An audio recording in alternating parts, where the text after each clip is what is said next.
తెలంగాణలో రైతు భరోసాపై ప్రభుత్వం చేపట్టిన ప్రజాభిప్రాయ సేకరణ కొనసాగుతుంది. రెండవ రోజు ఇవాళ ఉట్నూరులో రైతులతో మంత్రుల ముఖాముఖి చర్చించనున్నారు.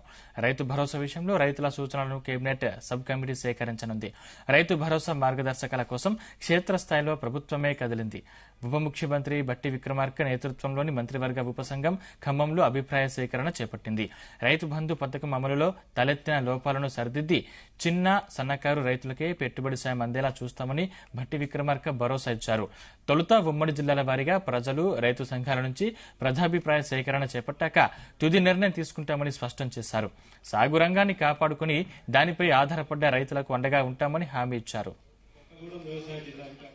ఖమ్మంలో రైతు భరోసాపై అభిప్రాయ సేకరణ సందర్భంగా మంత్రి తుమ్మల నాగేశ్వరరావు, పొంగులేటి శ్రీనివాసులతో కలిసి ప్రజాభిప్రాయ సేకరణ నిర్వహించారు. రాష్ట్రంలో ప్రజాప్రభుత్వాన్ని ఏర్పాటు చేసుకున్నామన్న మంత్రి రాష్ట్ర వనరులు, సంపదను ప్రజలకే పంచుతామని వెల్లడించారు. సంక్షేమం, అభివృద్ది కార్యక్రమాలను ముందుకు తీసుకెళ్తున్నామని వివరించారు. చిన్న సన్నకారు రైతులకు చేయూతనిచ్చేందుకే ప్రజాప్రభుత్వం చిత్తశుద్దితో పనిచేస్తుందని వ్యవసాయ శాఖ మంత్రి తుమ్మల నాగేశ్వరరావు పేర్కొన్నారు. ప్రజలు తమ మనసులోని ఆలోచనలను నిస్సందేహంగా తమతో పంచుకోవాలని సూచించారు. ప్రజల ఆలోచనల మేరకు ప్రభుత్వం ముందుకెళ్తోందని పేర్కొన్నారు. గతంలో జరిగిన ఆర్థిక నష్టాన్ని ప్రజలు గమనించారని, చిన్న సన్నకారు రైతులకు చేయూతనిచ్చేందుకే ఈ కార్యక్రమం చేపడుతున్నామని పేర్కొన్నారు. రైతుల అభిప్రాయాల సేకరణ తర్వాత మాత్రమే ప్రభుత్వం ముందుకెళ్తుందని మంత్రి స్పష్టం చేశారు.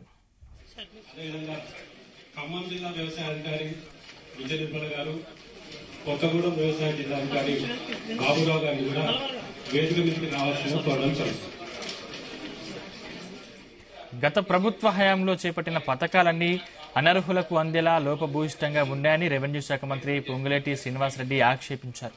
అలాంటి వాటిని సరిదిద్ది పారదర్శకంగా అర్హులకే సంక్షేమ ఫలాలు అందిస్తామని తేల్చి చెప్పారు.